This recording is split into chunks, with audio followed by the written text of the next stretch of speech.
dina Senin Demben kula niku dilantik dadi ketua pemuda Karangkadempel. Dadi nek sampean ngrasani ketentremaning Karangkadempel niku padha karo sampean ngilani jajane Bagong. Ngandel ora. Anakku nesu. Aku nesu ora mbelani kowe aja GR. Mbelani sapa? Mbelani bumi Wutah Getih Kowak. Karangkadempel ki bumi kelairanku.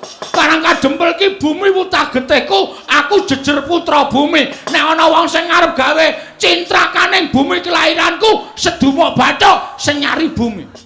Ora nyawang sapa-sapa aku. Arep kuwi aja kok menungso. Dewa medhon aku ora wedi. Oh, cangkeme kebablasen kuwi. Mun ana dewa medhun tenan. Wah, aku tratapan ya, Tru. Ora to ya, ora. Ya wis ora dewa wis. Anjur wedi ora. Aja kok menungso, demit aku ora wedi. Wo sidane demit sidane. Ora dewa, nyemelangi enak dewa. Mun nek medhun tenan, Bagong jabut nyawamu. Mudar tenan aku.